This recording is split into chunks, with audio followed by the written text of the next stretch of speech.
Good morning everyone. Higher Destiny में आप सभी का स्वागत है। हम शुक्र करते हैं खुदा का कि खुदा ने हमें ये मौका दिया कि हम आज निर्गमन उसका 40 अध्याय जो है वो पढ़ सकते हैं।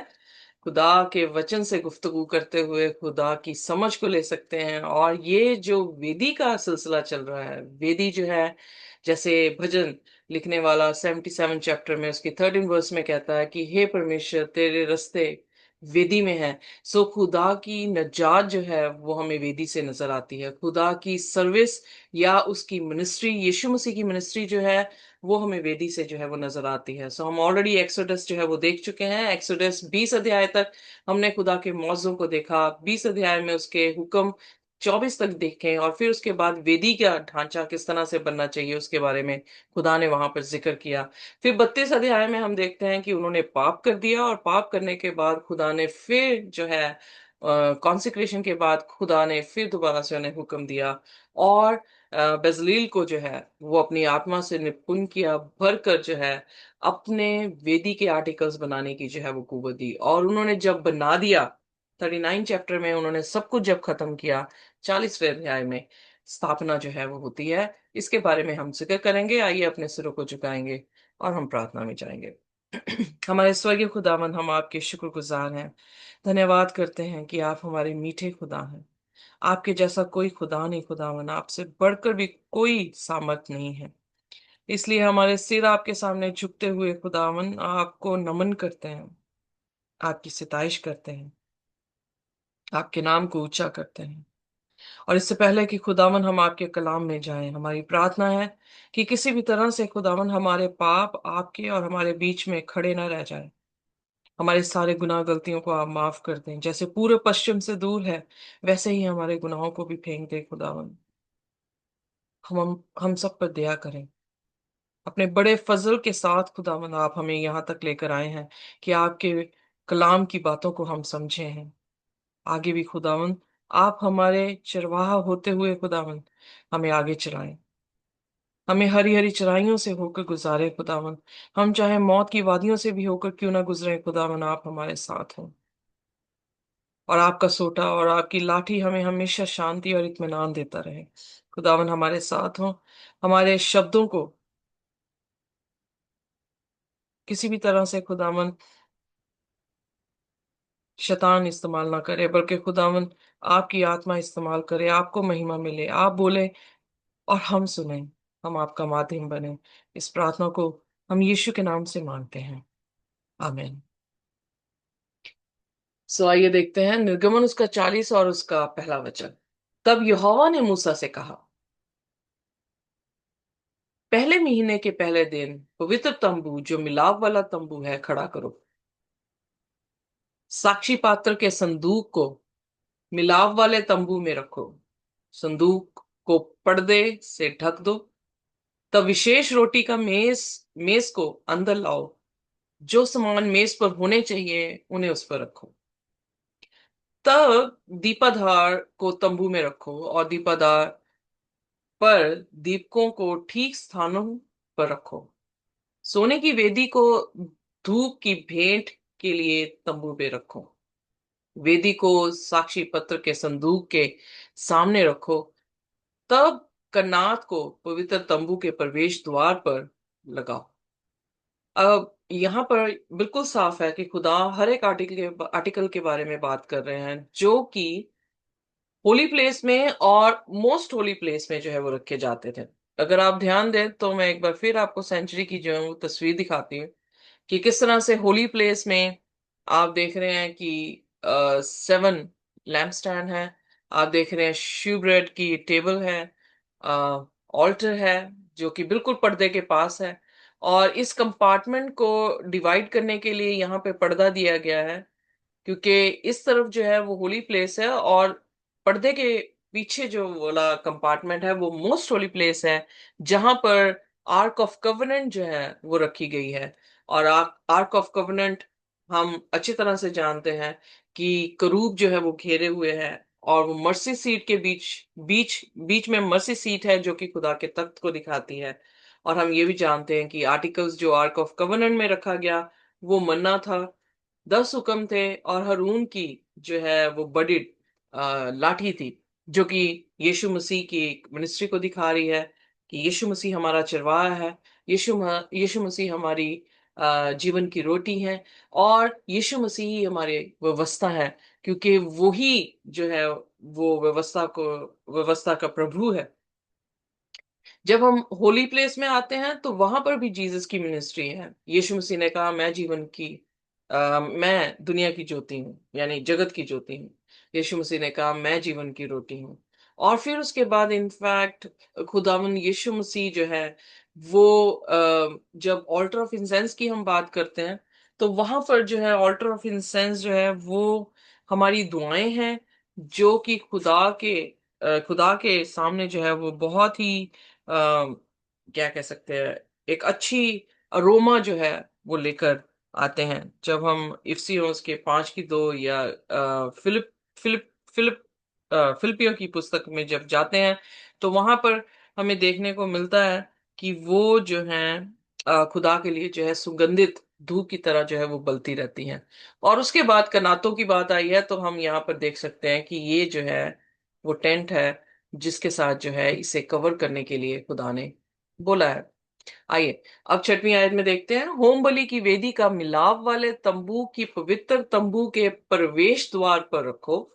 होम बलि जो कि ऑल्टर ऑफ बर्ट ऑफरिंग के लिए कोर्टयार्ड में, courtyard, let me have a look. Okay, ये कोर्टयार्ड है, यानी होली प्लेस और मोस्ट होली प्लेस के तंबू के बाहरली वाली जगह आप इस पिक्चर में देख सकते हैं। सो इसके बारे में जो है आप जिक्र कर रहे हैं।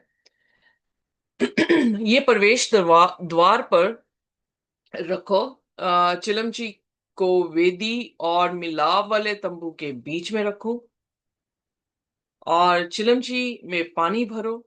आंगन के चारों ओर कनाते लगाओ। तब आंगन के प्रवेश द्वार पर कनात लगाओ। अब यहाँ पर सारी चीजें जो है वो इन्वॉल्व करती हैं खुदा ने। होली प्लेस से शुरू हुए हैं, मोस्ट होली प्लेस में आए हैं, और उसके बाद कोर्टयार्ड में आए हैं। कोर्टयार्ड में जो है ऑल्टर, जो बर्न्ट ऑफरिंग के लिए या कुछ भी ऑफरिंग देनी थी होती थी, तो इस ऑल्टर पे जो है वो ऑफरिंग दी जाती थी। लेवियों की पुस्तक में आप इसी ऑल्टर के बारे में जो है वो ज्यादा जिक्र पाएंगे। और ये ऑल्टर जो है वो पश्चाताप का ऑल्टर है, फॉरगिवनेस का ऑल्टर है, जस्टिफिकेशन का ऑल्टर है, यानी जैसे हम हैं वैसे हमें खुदा कबूल जो है वो कर लेते हैं। इसलिए हमारी जो बर्न्ट ऑफरिंग है प्रभु यीशु मसीह है, क्योंकि बर्न्ट ऑफरिंग 100% जो है वो आग में जो है वो दे दी जाती थी। सिर्फ उसकी चमड़ी जो थी वो निकाल दी जाती थी मेमने की, और वो हारून को दी जाती थी। बट रेस्ट 100% जो है वो आग में जो है उसे जला दिया जाता था। यानी डेडिकेटरी थी, और हमारे पापों की क्षमा की थी। तो यीशु मसीह वो हमारा मेमना है जो कुर्बान हुए, और उन्होंने 100% जो है वो अपनी कुर्बानी प्योरिटी से जो है वो दी है, जो कि एक्सेप्टेबल भी हुई है। फिर जब हम ये बेसिन को देखते हैं, बेसिन जो है वो एक ऐसा आर्टिकल है जिसमें पानी जो है वो रखा गया है। इनफैक्ट खूबसूरत बात यह है कि पानी जो है वो जीवन की जल यीशु मसीह को एक बार फिर जो है हमारे सामने दिखा रहा है। आप यूहन्ना उसके 4 में देख सकते हैं, यीशु मसीह सामरी औरत से बात कर रहे हैं और कह रहा है कि तू जानती होती कि मैं कौन हूं, और तो मुझसे मांगती तो मैं वो पानी तुझे देता जो कभी भी तू प्यासी ना रहती। वहां पर जो है खुदा जिक्र कर रहे हैं। इसके लिए पानी भी जो है वो कौन है, यीशु मसीह है। पूरी की पूरी सेंचुरी जो है वो हम देख सकते हैं कि जीसस को रिप्रेजेंट कर रही है, कि किस तरह से यीशु मसीह में मुकम्मल साल्वेशन जो है वो हमें मिलती है। आमेन। Amen. आमेन। आइए 9वीं आयत पढ़ते हैं। अभिषेक के तेल को डालकर पवित्र तंबू और इसमें की हर एक चीज का अभिषेक करो। यहाँ पर जो शब्द आया है कि अभिषेक के तेल, जो कि हम 30 अध्याय में भी जो है इसको पढ़ चुके हैं, और हमने देखा कि उसको किस तरह से जो है वो बनाया जाता था। तेल जो है वो इजिकेल उसके 4 उसकी 2 आयत में हम देखते हैं कि यीशु सॉरी पवित्र आत्मा को जो है वो दिखाया जाता है, या पवित्र आत्मा का सिंबल, या उसको उसका प्रतीक जो है वो देखने को मिलता है। सो हर एक आर्टिकल जो है अगर आप देखें, तो यीशु मसीह जो है जब उनका जन्म हुआ, तो मरियम को क्या सुसमाचार मिला था कि तू गर्भवती होगी, तू एक पुत्र को जनेगी, और पवित्र आत्मा के जरिए से तू कैसी होगी, गर्भवती होगी। और पूरी लाइफ स्केच में जो जीसस का हम देखते हैं, उसमें हम ये देखते हैं कि प्रभु यीशु मसीह आत्मा से बिल्कुल क्या थे, परिपूर्ण थे। उनकी सेवकाई जो है वो हमेशा जो है वो आत्मिक रही है। यीशु मसीह के हर एक काम में आप देखेंगे कि वो बिना आत्मा के नहीं थे। इसलिए जब सेंचुरी को उस उसके आर्टिकल्स को रखा जा रहा है, तो उसको क्या किया जा रहा है, अनॉइंट किया जा रहा है, तेल से अनॉइंट किया जा रहा है, और उसे अभिषेक जो है वो किया जा रहा है।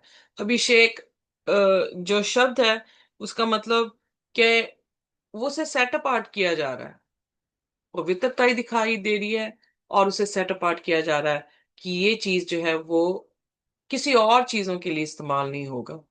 अब ये बेसिन जो है कपड़े धोने के लिए इस्तेमाल नहीं होगा, पर सिर्फ पानी होगा। और जब भी याजक अपनी सेवकाई करने के लिए होली प्लेस में जाएंगे, वो अपने आप को इससे जो है वो क्या करेंगे, साफ करेंगे। सो हम ऑलरेडी देख चुके हैं कि अगर हम याजकों का समाज है, याजकों का समाज, पवित्र समाज, पवित्र, जो कि ओरिजिनल वर्ड है किदोश, जिसका अर्थ है सेट अपार्ट, अलग किए गए हैं। सो ये राज्य अलग किया गया है, ये याजक अलग अलग किया गया है, और ये खुदा की सेवकाई जब करेगा, तो उसको अपने पापों का अंगीकार करना होगा, जो कि बर्ंट ऑफरिंग के रूप में हम देखते हैं कि उस ऑल्टर में हमें करना है। और दूसरी बात, हमें बपतिस्मा लेना है पानी से। इसीलिए यीशु मसीह ने क्या कहा, यीशु मसीह ने कहा, जब तक कोई जल और आत्मा से जन्म नहीं लेता। जल कौन है, प्रभु यीशु मसीह। आत्मा क्या है, प्रभु यीशु मसीह। जब तक जल और आत्मा से बपतिस्मा नहीं लेता, तब तक वो क्या होंगे, स्वर्ग की बादशाहत को देख भी नहीं सकेंगे। सो मोस्ट होली प्लेस को देखना बिल्कुल नामुमकिन मुमकिन था, अगर महायाजक जो है वो खुदा के लहू से, मेमने के लहू से और जल से जो है वो धुल के होली प्लेस में नहीं जाता, वो नाश हो जाएगा। इसलिए यीशु मसीह जो बोल रहे थे, वो ओल्ड टेस्टमेंट को ही इशारा कर रहा था, कि जो ओल्ड टेस्टमेंट की सेरेमोनियल लॉज हैं, वो यीशु मसीह यहाँ पर आकर क्या कर रहे हैं, पूरा कर रहे हैं। मैं ज्यादा नहीं बोलूंगी, क्योंकि लेवियों की पुस्तक में इसके बारे में जो है जिक्र करेंगे। पर खूबसूरत, एक अलग सा मीठा स्वाद जो है वो आता है जब खुदा के कलाम की बातों को जो है हम समझते हैं। क्योंकि खुदावन यीशु मसीह ने कहा कि मैं इसलिए नहीं आया कि मैं हुक्मों को तोड़ दूं, पर मैं इसलिए आया हूं ताकि हुक्मों को स्थापित करूं। और वो हुक्म स्थापित क्या हुए थे, कि वेदी के सेवकाई को यीशु मसीह पूरी करने के लिए आए थे, एक मेमने के रूप में। एक, जब मेमना का रूप का उन्होंने अपने रोल को खत्म किया, उन्होंने कहा इट इज फिनिश, और उसके बाद वो दूसरे रोल में गए, जो कि एक महायाजक के रूप में था। और फिर उसके बाद उसको फिनिश किया, तो वो एक जज के रूप में अब जो है वो काम कर रहे हैं। और जब ये भी फिनिश कर देंगे, और प्रकाशित वाक्य में हम ऑलरेडी देख चुके हैं, उसके 16वें अध्याय की आखिरी आयतों में उन्होंने कहा इट इज डन, और उसके बाद जीसस जो है उनका आना दिखाई दे रहा है। Amen? Man. So what a wonderful thing, कि एक सिर्फ सेंचुरी को समझते समझते हम पूरी बाइबल को समझ गए। कोई भी ऐसी चीज नहीं है जो हमें समझ नहीं आ रही है।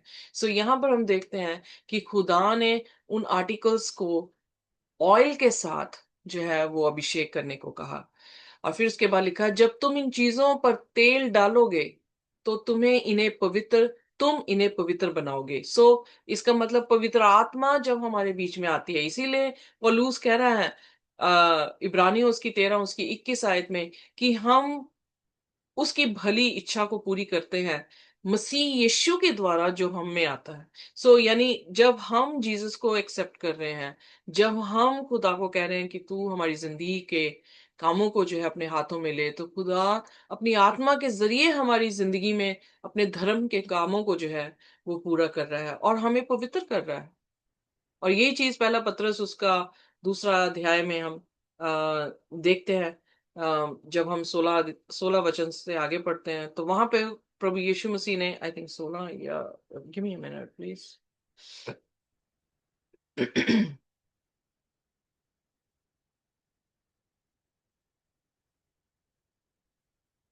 वेल, आप पूरा चैप्टर जो है वो पढ़ सकते हैं, क्योंकि इट्स गुड कि हम स्पून फीडिंग ना करें, बल्कि थोड़ा सा आपको जो है ग्लिम्स दें, ताकि आप भी जाकर जो है वो स्टडी करें और देखें कि क्या हम सचमुच में सही आपको तालीम दे रहे हैं या नहीं दे रहे हैं। पहला अध्याय, पहला पत्रस पहला अध्याय उसकी 16वीं आयत में लिखा है, क्योंकि लिखा है जैसे मैं पवित्र हूं वैसे तुम भी पवित्र बनो। होम बलि की वेदी का अभिषेक करो। और उसके बाद होम बलि की वेदी को अभिषेक किया गया। वेदी की हर एक चीज का अभिषेक करो। तुम वेदी को पवित्र करोगे, ये अत्यधिक पवित्र होगी। तब चिलमची और उसके नीचे के आधार का अभिषेक करो। ऐसा उन चीजों के पवित्र करने के लिए करो। Are you getting me? पवित्र का मतलब क्या है? Set apart. इन चीजों को अभिषेक करो, इन चीजों को कॉन्सिक्रेट कर दो, खुदा के काम के लिए दे दो, ताकि कोई और काम इस पर ना किया जाए। अगर मेरी देह खुदा का मंदिर है और ये देह खुदा के लिए पवित्र होनी चाहिए, जैसे कि याजकों के माथे पर जो है वो पटका लगा होता था, यानी जिसमें लिखा था होली टू द लॉर्ड। अगर हम पवित्र हैं खुदा के लिए, तो क्या ये देह किसी और पाप के लिए इस्तेमाल होनी चाहिए कि नहीं होनी चाहिए? If we are set apart, क्या हम किसी और चीज के लिए अपने आप को इस्तेमाल कर सकते हैं? हमारा सिर भी क्या किसी और भगवान के लिए, किसी और इंसान के लिए जो है वो झुकना चाहिए? नहीं। We are set apart. हम खुदा की सेवा के लिए जो है वो चुन लिए गए हैं। अगर हमने अपने आप को दे दिया है खुदा के लिए, तो फिर किसी और के लिए हमारा सिर जो है वो नहीं झुकेगा, किसी और के लिए हमारा जिस्म जो है वो नहीं बिकेगा। हरून, 12वीं आयत, हरून और उसके पुत्रों को मिलाप वाले तंबू के प्रवेश द्वार पर लाओ, उन्हें पानी से नहलाओ। तब हरून को विशेष वस्त्र पहनाओ, तेल से मसा करो। This is really beautiful thing, कि जो याजक हैं उनका भी अभिषेक हो रहा है, उनको नहलाया जा रहा है। फर्स्ट ऑफ ऑल कि उन्हें जो है पानी से जो है वो साफ किया गया है। वो जीवन का स्रोता जो यीशु मसीह है, उसके वचनों के जरिए से जो है हम पवित्र हो सकते हैं। मैंने देखा कि बहुत सारे पास्टर्स जो हैं आजकल जो है वो प्रचार तो कर रहे हैं कि हमें ये करना चाहिए, अपने जिंदगियों को बदल दें, अपनी जिंदगियों को ये कर दें, अपनी जिंदगियों को वो कर दें। इंसान अपने आप से नहीं कर सकता। इसीलिए आप बार बार चिल्ला चिल्ला के कह रहे हैं कि आप अपने आप को बदल लें, आप एक नया स्वरूप जो है वो ले लें। इंसान नहीं कर सकता। ये सिर्फ खुदा का मसा है। ये सिर्फ खुदा का जो है वो आत्मा है, जो आपको क्या कर रहा है? आपको बदल रहा है। और वो कैसे बदलेगा? जब आप खुदा के बारे में जानेंगे, जब आप खुदा के साथ गुफ्तगू करेंगे। इसीलिए ये शाया की पहले अध्याय के 18 आयत में है कि आओ हम वाद विवाद करें। अगर तुम्हारे पाप जो है वो किरमची रंग के क्यों ना हो, मैं उनको भी हिम के माने जो है वो सफेद कर दूंगा। सो उन चीजों के लिए क्या करना पड़ेगा? We need to talk with each other, we need to talk to God. हमें गुफ्तगू करनी पड़ेगी। हमें उसको समझना पड़ेगा वो क्या कह रहा है हमसे। हम कैसे साफ हो सकते हैं? जब तक हम उन क्रियाओं को नहीं करते हैं जो हमें साफ कर ले, तब तक हम खुदा के स्वरूप या खुदा के रूबरू हो ही नहीं सकते हैं। Amen? यहाँ पर खुदा उन्हें पानी से जो है वो साफ कर रहा है। उसके बाद खुदा उन्हें कह रहा है कि इन्हें कपड़े पहनाओ। अब हम ऑलरेडी इसको देख चुके हैं, जब हम यशाया 61 मुझे हिंदी में निकालनी पड़ेगी, हमारे पास सिस्टर नहीं है। तो मुझे निकालने का टाइम दे। 64, उसकी 60। ओ माय, 64 और उसकी 6th वर्स में इस तरह से लिखा है, हम तो सब के सब अशुद्ध मनुष्य कैसे हैं, और हमारे धर्म के काम सब के सब मैले चिथड़ों के समान हैं। हम सब के सब पत्ते की नाई मुरझा जाते हैं, और हमारे अधर्म के कामों ने हमें वायु की नाई उड़ा दिया है। सो धार्मिकता जो है वो हमारी कैसी है? हमारे काम हमारी धार्मिकता को दिखा रहे हैं। धर्म धार्मिकता का मतलब good works, righteous in good works. So हमारे काम कैसे हैं? चिथड़े हुए कपड़े के समान है, जो बिल्कुल फटे हुए हैं। सो बट खुदा उसे बदल कर कौन सा कपड़ा दे रहा है? अपनी धार्मिकता के कपड़े जो है वो पहना रहे हैं। सो 61 और उसकी सिक्स 10th वर्स को जब हम देखते हैं, 10वें वचन को, तो वहां पे लिखा है, मैं यहोवा के कारण अति आनंदित होऊंगा, मेरा प्राण परमेश्वर के कारण मगन रहेगा, क्योंकि उसने मुझे उद्धार के वस्त्र पहनाए हैं, और धर्म की चादर ऐसे उड़ा दी है, जैसे दूल्हा फूलों या फूलों की माला से अपने आप को सजाता, और दुल्हन अपने गहनों से अपना श्रृंगार करती है। सो धर्म की चादर, और अंग्रेजी में बहुत खूबसूरत है, द गारमेंट ऑफ राइचियसनेस। सो खुदावन हमारी यू नो कामों को, धर्मी कामों को कैसे हम पर जो है वो डालता है। इसीलिए यिर्मयाह जो है वो बहुत खूबसूरत तरीके से जो है 23 अध्याय और उसके 6वें वचन में कहता है। यिर्मयाह उसका 23 और उसका 6वां वचन, उसके दिनों में यहूदी लोग बचे रहेंगे, और इज़राइल के लोग निडर बसे रहेंगे, और यहोवा, उसका नाम यहोवा हमारी धार्मिकता रखेगा। सो यहोवा हमारी धार्मिकता है। खुदावन यीशु मसीह के जरिए से यीशु मसीह हमारे द्वारा जो है वो क्या करेंगे?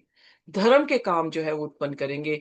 यही उसकी धार्मिकता है, कि हम उसके स्वरूप में हो जाए, हमारा नंगापन जो है वो ना दिखे, जो आत्मिक तौर से लुदीकिया की कलीसिया को प्रभु यीशु मसीह कह रहे हैं। और इस कदर जो है खुदा ने जो है याजकों को गारमेंट्स दिए हैं, ताकि उन्हें जो है वो क्या कर दिया जाए? वस्त्र पहनाए जाए। और अगर वो वस्त्र ना पहनते, तो क्या वो सेवकाई कर सकते थे सेंचुरी में या खुदा की वेदी में? नहीं। सो उनके वस्त्र पहनने जो है वो बहुत जरूरी थे, इससे पहले कि वो खुदा के लिए मिनिस्ट्री जो है वो कर सके। हम ऐसे ही खुदा की मिनिस्ट्री बिना खुदा की धार्मिकता के वस्त्रों के बिना करते जा रहे हैं। क्या हमारी मिनिस्ट्री, क्या हमारी सेवकाई खुदा एक्सेप्ट कर पाएंगे?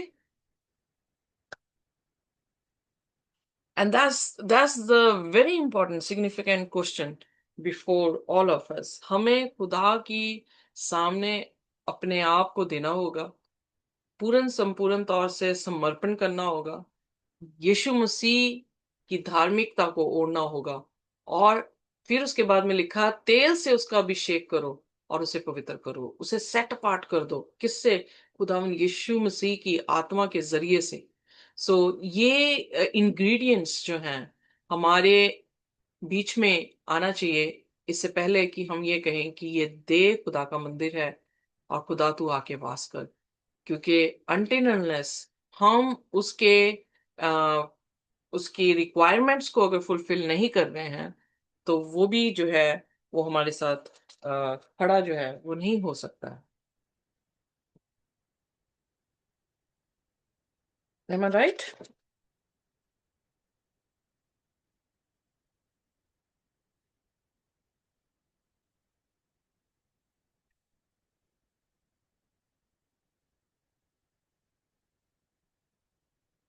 और तब उसके बाद आगे देखते हैं 14वीं आयत में, तब उसके पुत्रों को वस्त्र पहनाओ, पुत्रों का अभिषेक वैसे ही करो जैसे उनके पिता का अभिषेक किया है, तब वह भी मेरी सेवा याजक के रूप में कर सकते हैं।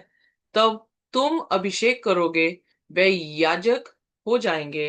वह परिवार भविष्य में भी सदा के लिए याजक बना रहेगा। मूसा ने यहोवा की आज्ञा मानी, उनके वह उन उसने वह सब किया जिसका यहोवा ने आदेश दिया था। सो इसलिए हमारा खुदा के साथ नाता जो है तभी मजबूत हो सकता है अगर हम खुदा की इच्छा के अनुसार, उसके आदेश के अनुसार जो है अपने जीवनों को जो है वो ढालते हैं। और इसीलिए वो हमारे छुपने का स्थान भी जो है वो तभी बनता है। आइए देखते हैं भजन संहिता,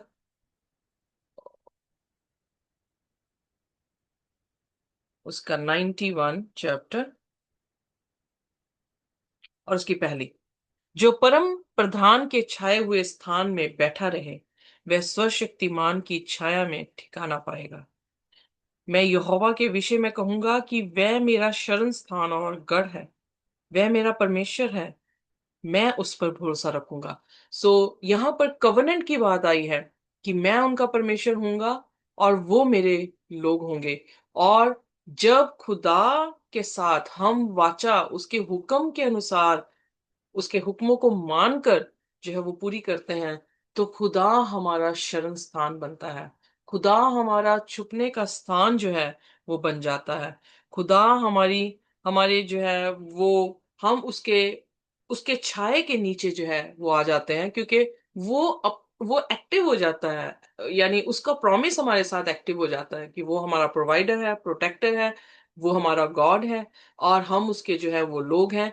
तो वो जितना भी प्रोमिसेस उसने हमारे साथ किए हैं, वो एक तरह से एक्टिवेट हम कर देते हैं। वो दरवाजे की कुंजी हम खोल देते हैं ताकि खुदा हमारे साथ जो है वो बना रहे और हम उसके साथ।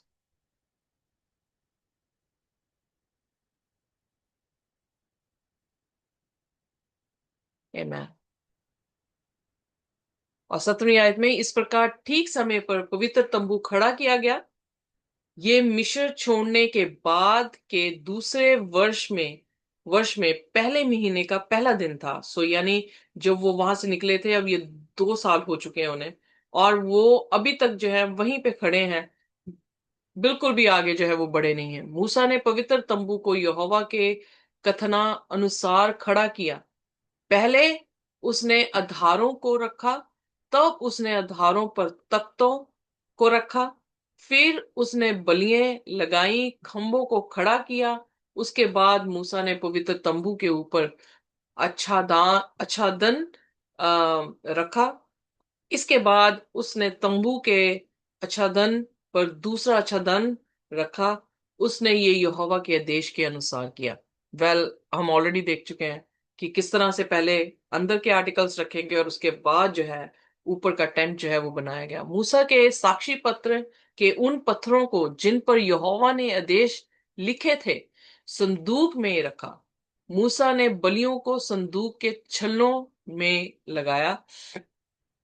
तब उसने ढक्कन को संदूक के ऊपर रखा। तब मूसा संदूक को पवित्र तंबू के भीतर लाया और उसने पर्दे को ठीक स्थान पर लटकाया। उसने पवित्र तंबू में साक्षी पत्र के संदूक को ढक दिया। मूसा ने ये चीजें यहोवा के आदेश के अनुसार की। तब मूसा ने विशेष रोटी की मेज को मिलाप वाले तंबू में रखा। उसने उसे पवित्र तंबू के उत्तर की ओर रखा। जैसे ऑलरेडी मैंने बताया कि जो दरवाजा है वो ईस्ट की तरफ था। खुदा का जो मोस्ट होली प्लेस में आर्क ऑफ कवेनेंट थी वो वेस्ट की तरफ थी। और नॉर्थ की तरफ जो है वो रोटियां रखी गई हैं, और साउथ की तरफ जो था वो लैम्प स्टैंड था। यहाँ पर उन्होंने जो है दिशाएं भी जो है हमें बता दी हैं। और पवित्र तंबू के उत्तर की ओर रखा, क्या रखा? रोटियों का मेज मिलाप तंबू पे रखा। और उसने इसे, मैंने कुछ मिस तो नहीं किया? या सो इसे पर्दे के सामने रखा। तब उसने यहोवा के सामने मेज पर रोटी रखी। उसने ये यहोवा ने जैसा आदेश दिया था वैसे ही किया। तब मूसा ने दीपाधार को मिलाप वाले तंबू में रखा। उसने दीपाधार को पवित्र तंबू के दक्षिण की ओर के मेज के पास जो है वो रखा। तब यहोवा के सामने मूसा ने दीपाधार पर दीपक रखे। उसने ये यहोवा के आदेश के अनुसार किया। तब मूसा ने सोने की वेदी को मिलाप वाले तंबू में रखा। उसने सोने की वेदी को पर्दे के सामने रखा। आप वेल मैं यहाँ पर थोड़ा सा पिक्चर के साथ समझा देती हूँ। सो यहाँ पर हम देख रहे हैं कि आर्क ऑफ कवनेंट जो है उसने पर्दे के उस तरफ जो है वो रखी। आर्क ऑफ कवनेंट का ढक्कन जो है उसने उस पर जो है रख दिया। फिर उसके बाद हमें बताया गया कि नॉर्थ की तरफ जो है वो रोटियों का मेज जो है रखा गया। और दक्षिण की तरफ जो है वो ये दीपाधार जो थे यानी 7 लैम्पस्टैंड जो थे वो रखे गए हैं। और इस कदर जो है वो आगे की जो है अपनी क्रिया को दिखा रहा है कि वो क्या कर रहा था। फिर 29 मूसा ने होम बलि वाली वेदी को मिलाप वाले तंबू के प्रवेश द्वार पर रखा। तब मूसा ने एक होम बलि उस वेदी पर चढ़ाई। उसने अन्न बलि भी यहोवा को चढ़ाई। सो याद रखें हमेशा जब कोई भी बलि चढ़ाई जाती थी उसके साथ अन्न बलि जो है वो साथ ही चढ़ाई जाती थी। वो कभी भी अलग जो है वो नहीं चढ़ाई गई है। लेवियों की पुस्तक में हम इसके बारे में ज्यादा जिक्र करेंगे। और उसने ये चीजें यहोवा के आदेश अनुसार की। अब तीस oh it's too gosh, should I finish or we should do next time? क्या किया जाए कि मैं नेक्स्ट टाइम। अ, थोड़ा ही रह गया। ओके। या कर ही लेते हैं। सो मूसा ने होम बलि वाली वेदी को मिलाप वाले तंबू के प्रवेश द्वार पर रखा। तब मूसा ने एक होम बलि चढ़ाई। अन्य बलि भी उसके साथ चढ़ाई गई। उसने ये चीजें यहोवा के आदेश अनुसार की। 30 जो वचन है। तब मूसा ने मिलाप वाले तंबू और वेदी के बीच चिलमची को रखा। आप आर्टिकल्स को जो है वो देखते जाएं। ये आर्टिकल्स जो हैं आपको ऑलरेडी मैंने पिक्चर में दिखा दिया। तो वो उन्हीं जगहों पे जो है वो रख रहा है। सिर्फ यही जो है बयान यहाँ पर किए जा रहे हैं। और उसमें धोने के लिए पानी भरा। मूसा हरून के पुत्रों ने अपने हाथ और पैर धोने के लिए इस चिलमची का उपयोग किया। सो ये काम क्या देती थी? उनके हाथ और उनके पांव धोने के लिए। इसीलिए यीशु मसीह ने, अगर आपको याद हो, होली कम्युनियन में क्या किया था? अपने शागिर्दों के पांव धोए थे। इससे पहले कि वो मिनिस्ट्री में उतरते, खुदा ने उन्हें क्या कहा था कि जब तक पवित्र आत्मा तुम पे ना उतरे तब तक तुम क्या करना? सुसमाचार सुनाने मत जाना। Wow, beautiful. Amen. Man. So खुदा इससे पहले कि उन्हें मंदिर बनाता, इससे पहले कि खुदा का आत्मा वास करता, उन्हें वॉश कर रहा है। अपने वचनों से उन्हें रोटी खिला रहा है। अपनी रोशनी, अपनी उपस्थिति से, अपनी प्रेजेंस से उनको रोशनी दे रहा है। और किसकी इंतजार करने को कह रहा है? पवित्र आत्मा की इंतजार करने को कह रहा है। और फिर उसके बाद वो मसा के साथ उतरे हैं। और एक ही दिन में जो है वो 3,000 लोगों ने जो है वो बपतिस्मा लिया, क्योंकि खुदा उनके साथ था। सो यहाँ पर हम देख रहे हैं कि एग्जैक्टली वही चीज जो है वो प्रैक्टिकली देखने को मिली हमें यीशु मसीह की जिंदगी को, जब हम पढ़ रहे थे। सो यहाँ पर हम देख रहे हैं कि उन्होंने चिलमची का उपयोग किया। वह हर बार, वेल, दरवाजा यीशु मसीह ने कहा मैं ही दरवाजा हूं। और मुझे छोड़ के कोई भी पिता से नहीं मिल सकता है।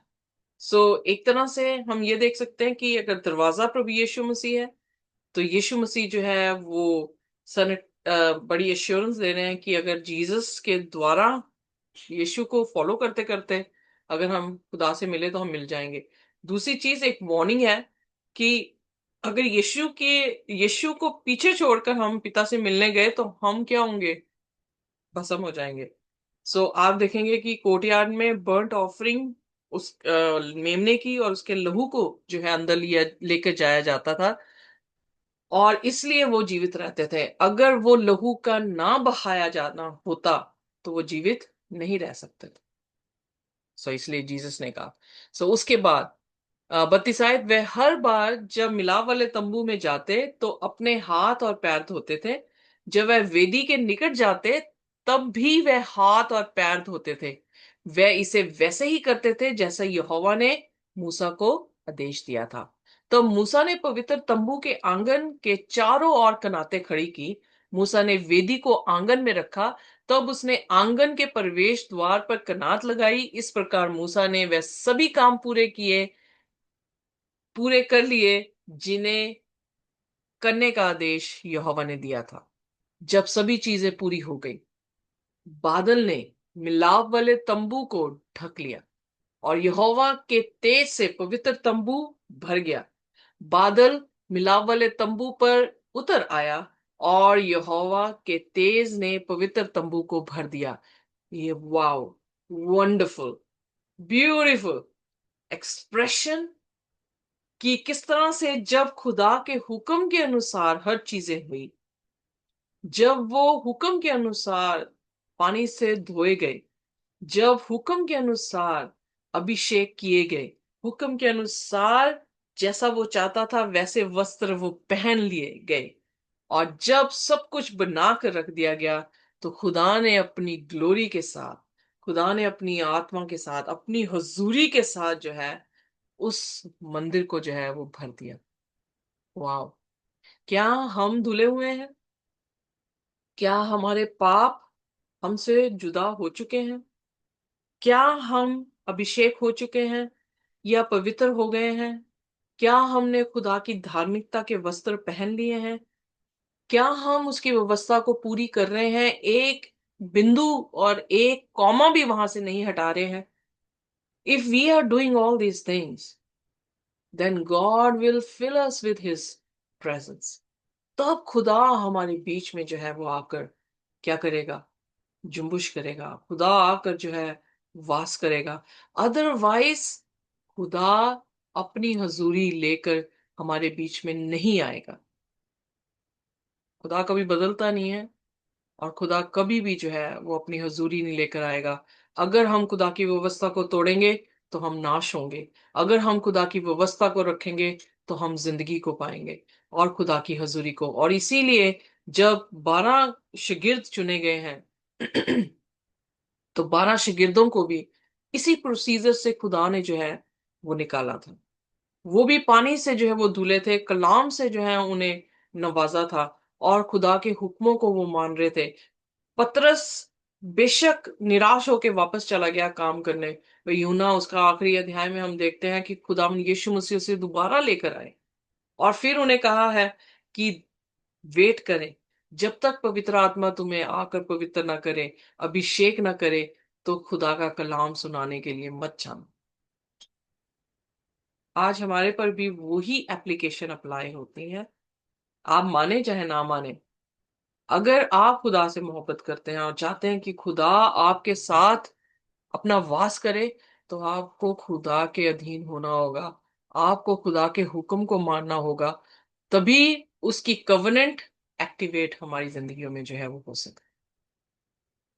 और फिर यहां पर लिखा है, इस बादल ने लोगों को संकेत दिया कि उन्हें कब चलना है। जब बादल तंबू से उठता तो इज़राइल के लोग चलना आरंभ कर देते थे, किंतु जब बादल तंबू पर ठहर जाता था तो लोग चलने की कोशिश नहीं करते थे। वे उसी स्थान पर ठहरे रहते थे जब तक बादल तंबू से नहीं उठता था। इसलिए दिन में यहोवा बादल का यहोवा का बादल तंबू पर रहता था और रात को बादल में आग होती थी। इसलिए इज़राइल के सभी लोग यात्रा करते समय बादल को देख सकते थे। Oh, I forgot one verse, I am sorry. ये तो हो गया खुदा की प्रेजेंस कैसे उन्हें दिखती थी। अब 35 वचन को जब हम देखते हैं, बादल मिलाप वाले तंबू पर उतर आया और यहोवा के तेज ने पवित्र तंबू को भर दिया, इसलिए मूसा मिलाप वाले तंबू में नहीं घुस सका। प्रश्न उठता है, मूसा मिलाप वाले तंबू में क्यों नहीं घुस सका? और इसका जवाब जो है हम अपनी नेक्स्ट लेसन स्टडी में जो है वो देखेंगे। पर यहां तक हम ये देखते हैं, God is perfect in his work. हमें खुदा के अधीन होना होगा, हमें खुदा से मोहब्बत करनी होगी और खुदा के हुक्म मानने होंगे। उसके आदेश से अपने जिस्म को साफ करना होगा, उसकी धार्मिकता के कपड़े को पहनना होगा और पवित्र आत्मा से मसा होकर नए जन्म को लेना होगा। तो खुदा खुद ब खुद हमारे बीच में वास करने के लिए आ जाएगा और उसका क्लाउड हमारी जिंदगी में हमें बताएगा कि हमें चलना है कि हमें रुक जाना है। और इसलिए पेशेंस जो है, खुदा के जो आत्मा के फल हैं, वो पेशेंस जो है हमारी जिंदगी में आकर ठहर जाएगा।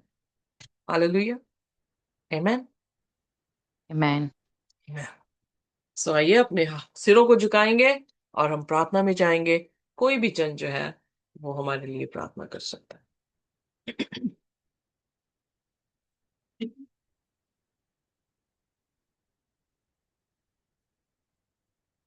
आसमानी खुदावंद, हम आपके बहुत ही शुक्रगुजार हैं।